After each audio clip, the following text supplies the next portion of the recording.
anyone with lungs can get lung cancer. These people are fighting. It makes you want to fight that much harder. She said, I don't want to die because I did nothing. There is still hope. And we believe there's an answer for everyone if you look far enough.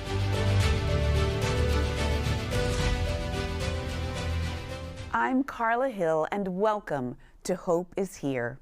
Hope is a powerful word when talking about one of the deadliest cancers. Lung cancer is the leading cause of cancer deaths in this country, and often when one learns they're stricken with the disease, their cancer is already at an advanced stage. To conjure up hope when life seems so desperately full of despair is exactly what Bonnie Adario did when she was diagnosed with stage 3B lung cancer 17 years ago. Not one to give up. Not only did she beat the odds, but later in the program you will learn how she turned her undying activism into a mission to save countless lives from lung cancer, one patient at a time. Welcome, Bonnie. How are you? Well, thank you, Carla. I'm actually fine today. That's right. We talked earlier. It's about living, and we're in the living. That's for sure. That's right. So glad to meet you. Your story is incredible. You know, I want to go back to the day you received your diagnosis. What was it like to hear the 4 words, "You have lung cancer"? You know, it's an interesting thing. When I first heard you have lung cancer, of course I was scared and, didn't really know what to do next. But it wasn't until I was in that Barcalounger and I was getting chemotherapy that it really dawned on me. It's like, oh, you have lung cancer, and that's when I started, pulling it all together. What was your life like at the time of your diagnosis? And your story is incredible. You were the first woman president of a privately owned oil company. I mean, life was just on a high. And then to get this diagnosis, what was life like pre-diagnosis for you? Well, pre-diagnosis, I would really call myself very fortunate. I had 3 amazing children. I have these 2 darling daughters, but I also have a son in the middle. And life was absolutely fabulous. And, up to that point, my life was just really beginning to be amazing. I didn't always work for the oil company. I didn't always, have a great job. And I didn't always have it really easy. But things were just really kind of coming together. Mm-hmm. Mm-hmm. I understand that. And then, as a cancer survivor myself, I understand that. And then it is a really big punch to the gut. And I wonder, what was that first week like for you upon hearing the diagnosis? The first week for me was really all about telling my family, all about, okay, what do I do now? And, coming up with all different kinds of crazy things that I thought I should be doing that really weren't all that important. But, when you're somebody that, and my girls can tell you this, I never stop going. I'm always moving. I can't say no. It was really a big shift in my life. But what got me out of it really was, am I going to see my children again? Those are the things I thought about. It's like, no, I'm not finished yet. I can't not make it. Absolutely. That is certainly the attitude, and it does take time. It really does. But Bonnie, what really intrigued me in researching your story is the statistics that surround lung cancer. Do you mind going into that for our audience? Because I think people really don't understand the magnitude of lung cancer in our country. I'd love to. The first thing I say these days are most people believe that you have to smoke to get lung cancer, and you don't. You can get lung cancer from many different directions in many different ways, and anyone can get it. quite frankly, anyone can get it. So once we get past that, because education was so important to me. I want to go back to this word hope. And it's not so easy, though, to go through, especially in the early days. And I shared with you that I am also a cancer survivor. And I'm thinking about your story and thinking about when you just came out of surgery. And you're even wanting to sort of jump out of the bed and do your own thing. How did you find that hope? Because you were hooked up to all kinds of devices. Where does the hope come from? There's a famous person, and she said, hope is the thing with feathers that perches in the soul. And I don't know where the hope comes from, but it comes from inside you. And you either have it or you don't, and I'm always sad when I meet someone that doesn't have hope. I really become determined to get them to a point where they become hopeful again. Bonnie, you certainly made sure your illness was not in vain. Advocating on behalf of patients suffering from lung cancer, Bonnie started the Bonnie J. Addario Foundation in 2006, as well as the Addario Lung Cancer Medical Institute in 2008. Today, her work reaches globally as she co-founded and is chair of the Go-To Foundation for Lung Cancer, which has a special focus to support young people with lung cancer. Over the years, Bonnie has raised more than $70 million for the foundation and started the Living Room series that brings hope home to people impacted by lung cancer around the world. Her advocacy knows no end. Once I heard those words, you have lung cancer, or just the words, you have cancer, it's the beginning of a new day, and it's the beginning of a new normal. Your life is really changed forever. I was inspired to start my own foundation, primarily because the survival rate for lung cancer has stayed at a fairly dismal % for 40 years. So we started one foundation, and I realized fairly quickly that that wasn't going to be enough, so we started a second one. So now we're off doing our own research and creating our own clinical trials with the goal of really seriously changing that survival rate. And there's no doubt in my mind that we're going to be successful at that. There's a young girl who passed away from lung cancer, and her name is Jill. I was very inspired by something she said on the last day of her life. She asked her mom if she was leaving the world in a better place. And from the day I heard that, it was very, very clear to me that the whole purpose of starting the foundation and the whole purpose of me getting cancer in the first place was so I could leave the world in a little better place than where it was when I entered the world. I was asked by a major hospital to come down and speak at their support group. When I went down there and I walked in this room, it was a gray room, a gray long table, gray folding chairs, gray walls, and no windows. It was the most depressing thing I had seen in a really, really long time. And all I saw in that room were people that were dying and hopeless. And I came back to work. I said, we're going to start yet another project. And this one is going to be, we are going to start a support group, but ours is going to be about living. And that's why we named it the Living Room. My biggest goal was to take all of these hopeless people that walked into the living room and turn it around so they were walking out with hope. What we're going to give them is everything we've got. We promise we're going to help them. We're going to help them as much as they can be helped and get them everything they need to get the right outcome. Does everybody live? No. Are more people surviving lung cancer? Yes.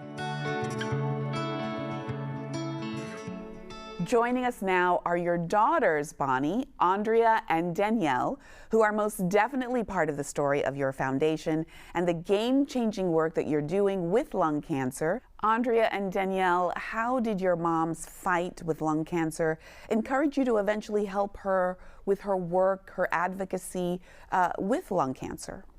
So when she was originally diagnosed in 2003, we were terrified because what we thought we knew about lung cancer was that it was not a survivable disease, and there wasn't a lot of good information out there for us to really get come up to speed with what was going on. And so it was a really terrifying experience. And I think one of the things that my mom always said, and I remember when she had been misdiagnosed for a long time, and once we finally figured out that it was lung cancer, and after we decided that the first answer we got was that there was nothing that they could do, and that she needed to go home and get her affairs in order, we gathered together as a family, put together what's called a multidisciplinary team of folks to take another look. And I remember her thoracic surgeon saying to her, "Bonnie, what do you want me to do? What do you want to do?" And she said, "I don't want to die because I did nothing." And I thought, man, that was such a powerful moment for myself, for my sister, for the rest of our family. I don't want to die because I did nothing. And it made us really step back and think how many people are dying because nothing's happening, because people don't care, because it is a death sentence. And I think once she decided that if she came out the other end of the knothole, as she always says, that she was going to do something about it to ensure that patients who were diagnosed after her didn't have to experience that same sense of being alone. Well, and I think another thing to bring up, in 2003, there were no organizations out there to find support from.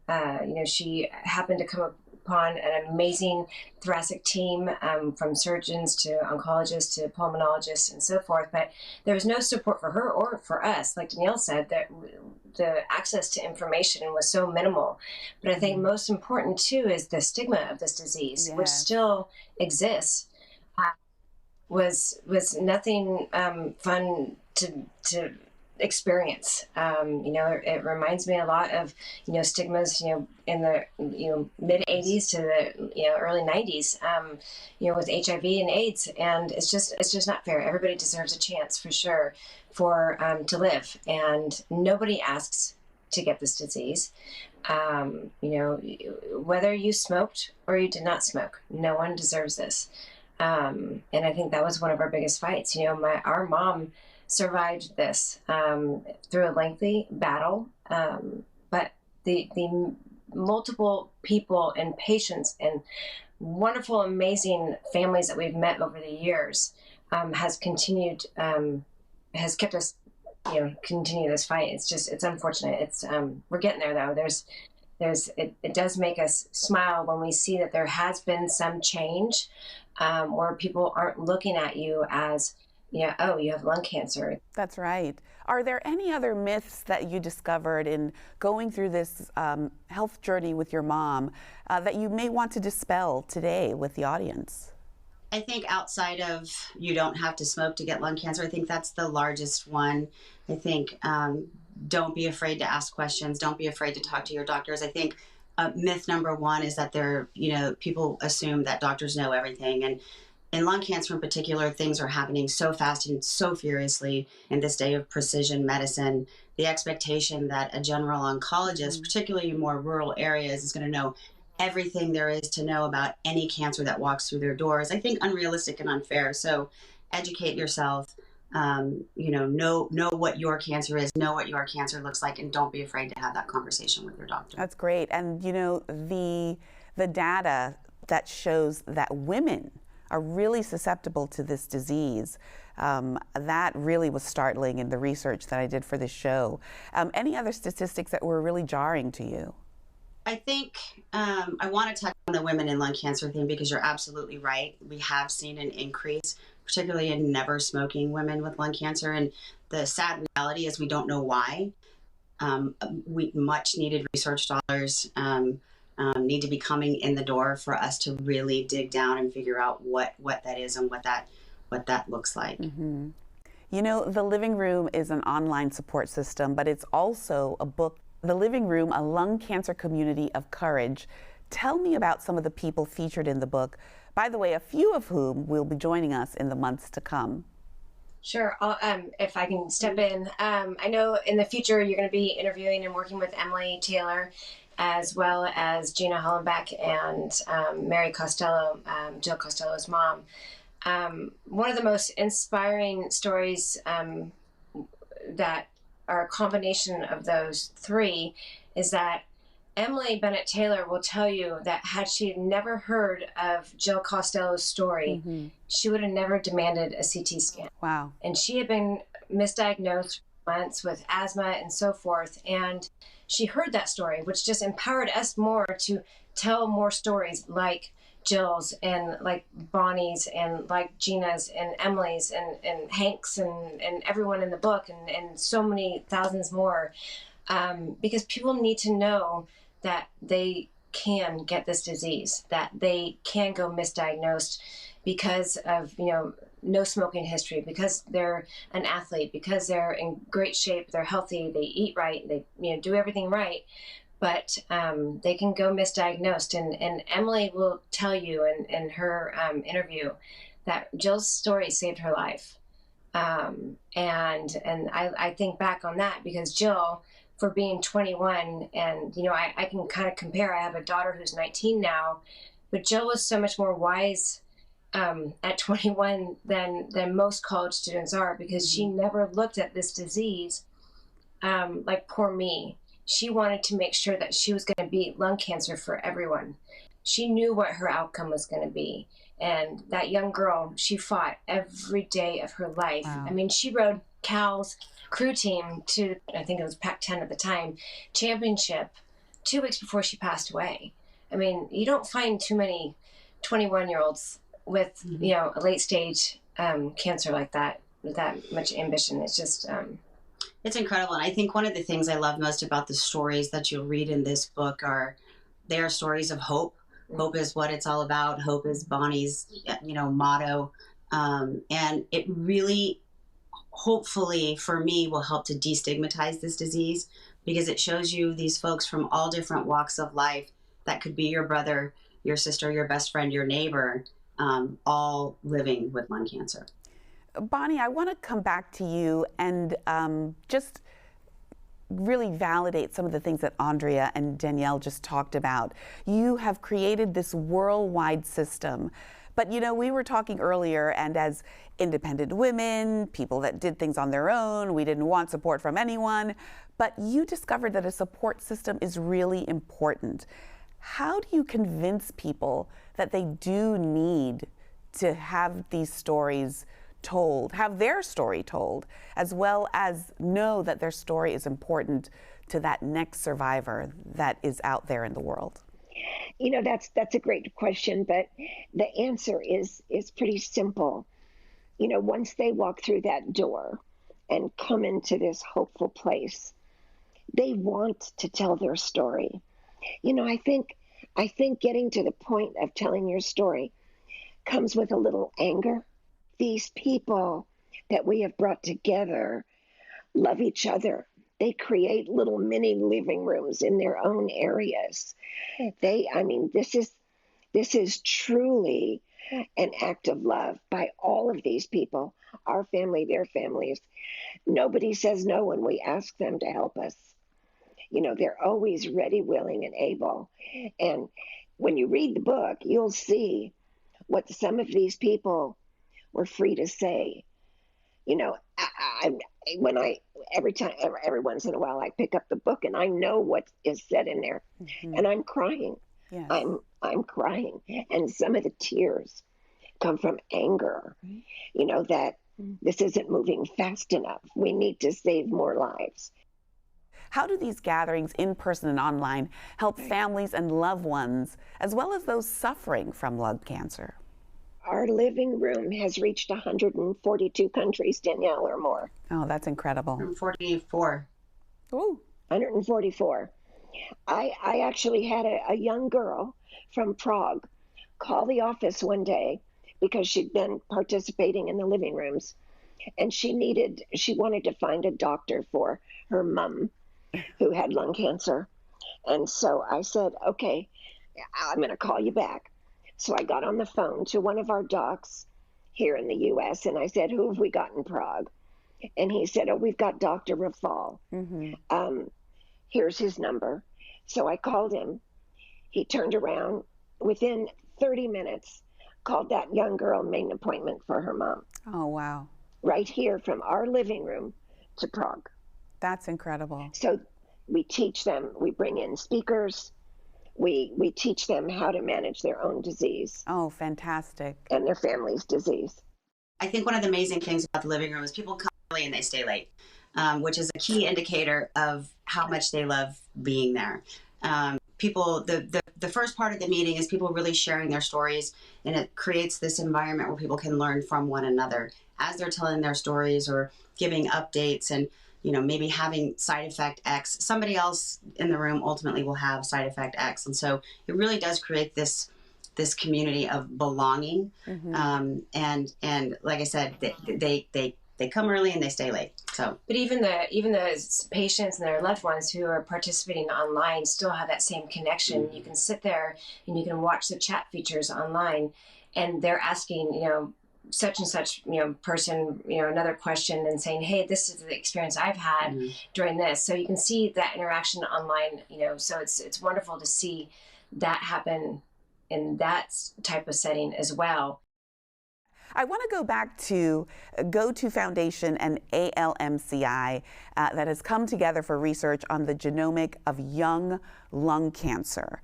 Why did you feel that this particular population was important to study? We talked about that earlier, but if you could just give our audience a little more information on that. There may be a young person out there that is feeling something or has been diagnosed, and I feel that your talking about this really gives them the hope that we've been discussing today. Well, you'll hear more about little Jill Costello when you interview her mom, but that was something that really made me angry. It's like, why this little girl?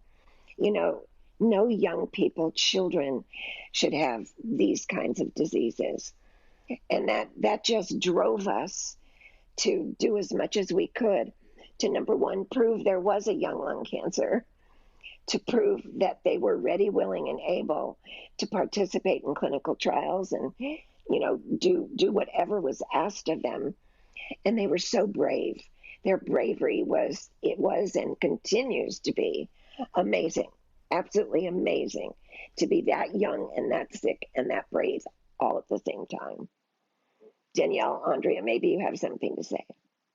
Yeah, I would love to chime in. So when, after Jill Costello passed away, my position at the foundation at the time was I created these community events across the entire United States. And after Jill had passed away, we had an influx of young adults who wanted to advocate on behalf of lung cancer.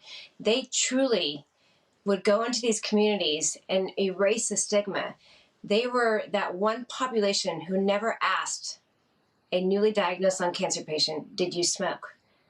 You'll see that they're not non-judgmental. They just want to do what's right. They see these young people being diagnosed. They understand that the word needs to get out there. And it was such a powerful movement. I mean, we would be on college campuses across the entire country with hundreds and thousands of kids running and advocating and getting the word out about lung cancer. It was just, if we could have that continue on today, the stigma of lung cancer would completely be gone. It was truly such a powerful moment. And when Jill's childhood best friend, decided that she was going to quit her job in New York and run across the country, run a marathon a day across the country, and the little media that surrounded that is what kind of really sparked our Genomics of Young Lung study. Oh, wow. It is amazing what your family has done, all spurred by the courage and the hope of your mom, Bonnie. But, we just talked about one of the stories, and people are still dying. People in the book that we get to know pass away. How do we keep that hope alive? How do you all do it every day? we can't pretend that the survival rate for lung cancer still doesn't hover right around 20%. It's not good enough. You heard Mom say it earlier, but we are in its time of precision medicine where, you know, when I first started in this and when Mom was first diagnosed, the life expectancy of a stage 4 lung cancer patient was anywhere between 30 days and 6 months.